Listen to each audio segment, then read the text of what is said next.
Duckworth Lewis method இந்த பேரை கேட்டாலே கிரிக்கெட் ஆர்வலர்களே கன்ஃபியூஸ் ஆயிருவாங்க. எதுக்காக இதை வச்சிருக்காங்க, இதை எப்படி கணக்கு பண்றாங்க அப்படின்னு சொல்லிட்டு நிறைய பேருக்கு ஒரு கன்ஃபியூஷன் ஆனது இருக்கும். இந்த டக்வர்த் லீவிஸ் மெத்தட்னா என்ன, இது எப்படி கணக்கிடப்படுது அப்படிங்கறத இந்த வீடியோல நம்ம தெளிவா பார்த்துருவோம். 50 ஓவர் கிரிக்கெட் கண்டுபிடிக்கப்பட்டவே லிமிடெட் ஓவர் கிரிக்கெட்ல மழை மாதிரியான ஏதாவது ஒரு விஷயத்தால மேட்ச் தடைப்படும் போது ஓவர்ஸ் குறைக்கப்படணும். அப்படி குறைக்கப்படும் போது எப்படி ரெண்டு டீமுக்கும் ஏத்த மாதிரி டார்கெட்டை செட் பண்றது அப்படிங்கிற கேள்வி முன்னாடியே வந்துருச்சு.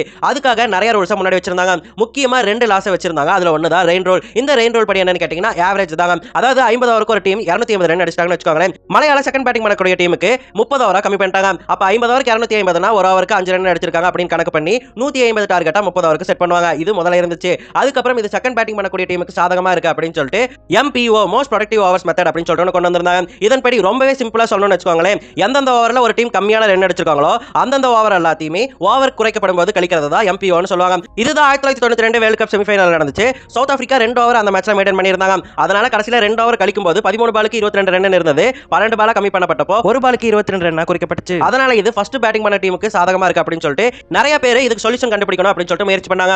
அப்படிதான் 1997ல இங்கிலாந்து கிரிக்கெட் ஆர்வலர்களான Frank Duckworth and Tony Lewis இவங்க ரெண்டு பேருமே சேர்ந்து DL மெத்தட் அப்படின்னு சொல்லிட்டு உருவாக்குறாங்க. Duckworth Lewis method. இந்த மெத்தட் ICC கிட்ட சப்மிட் பண்றாங்க. ICC அதுக்கு அப்ரூவல் பண்றாங்க. அப்படியாக 1999ல இருந்து டக்வர்த் லீவிஸ் மெத்தட் ஆனது 50 ஓவர்ஸ் கிரிக்கெட்ல பின்பற்றப்பட்டுச்சு. அவங்க 50 ஓவர் ஃபார்மேட்டுக்கு மட்டும் தான் கண்டுபிடிச்சிருந்தாங்க. அதுக்கப்புறம் T20 ஃபார்மேட் வந்ததுக்கு அப்புறம் ஸ்டீவன் ஸ்டென் அப்படிங்கிறவர் தான் T20 ஃபார்மேட்டுக்கு ஏத்த மாதிரி இந்த டக்வர்த் லீவிஸ் மெத்தட மாத்தினாரு. அதனால 2014ஆம் ஆண்டு அவரை கௌரவப்படுத்தும் விதமா இந்த டக்வர்த் லீவிஸ் மெத்தடுக்கு டக்வர்த் லீவிஸ் டென் மெத்தட் அப்படின்னு சொல்லிட்டு பேர் வைக்கறாங்க. அதனால தான் இப்போ நம்ம அதை DLS மெத்தட்னு சொல்றோம். சரி, இது என்னடா, இது இடியாப்ப சிக்கல் மாதிரி ரொம்ப குழப்பமா இருக்கு, இது எப்படி கணக்கிடுறாங்க அப்படின்னு சொல்லிட்டு எல்லாருக்குமே ஒரு சந்தேகம் இருக்கும். அந்த கணக்கெல்லாம் நம்மளே போட முடியாதுங்க. உதாரணத்துக்கு சொல்லணும்னா டக்வர்த் லீவிஸ் மெத்தட் படி ஒரு சார்ட் ஒன்று வச்சிருப்பாங்க.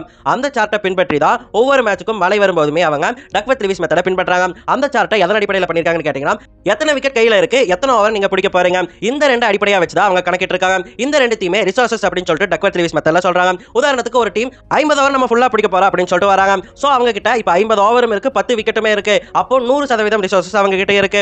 அப்படி பிடிச்சிட்டு இருக்கும்போது திடீர்னு மழை வந்துருச்சு, 10 ஓவர் மட்டும் பிடிச்சிருக்காங்க, 50 ரன் அடிச்சிட்டாங்க, ஒரு விக்கெட் கூட இழக்கல. அவங்க டார்கெட் பண்ணது 50 ஓவர்ஸ் தான், ஆனா பிடிச்சது 10 ஓவர்ஸ். சோ செகண்ட் பேட்டிங் பண்ணக்கூடிய டீம் வரும்போது என்ன பண்ணுவாங்கன்னா அந்த சார்ட்ல பாப்பாங்க எவ்வளவு ரிசோர்சஸ் இந்த டீம் யூஸ் பண்ணிருக்காங்கன்னு சொல்லிட்டு. நம்ம முன்னாடி என்ன சொன்னா 10 ஓவருக்கு 50 ரன் அடிச்சிருக்காங்கன்னு சொன்னா இல்லையா, ஒரு விக்கெட் கூட இழக்கல. அப்ப 10 ஓவருக்கு ஒரு விக்கெட் கூட இழக்கல அப்படின்னு சொன்னா இங்க 32.1 போட்டிருக்காங்க. இதை எடுத்து வச்சுப்பாங்க. சரி, இப்போ விளையாட வரக்கூடிய டீம் எவ்வளவு ரிசோர்சஸ் யூஸ் பண்ண போறாங்க, அவங்க வெறும் 10 ஓவர் தான் பிடிக்க போறாங்க. ஆனா 10 விக்கெட் கையில இருக்கு. அப்ப அந்த சார்ட் படி பார்த்தா அவங்களுக்கு 10.7% இருக்கும் ரிசோர்சஸ்.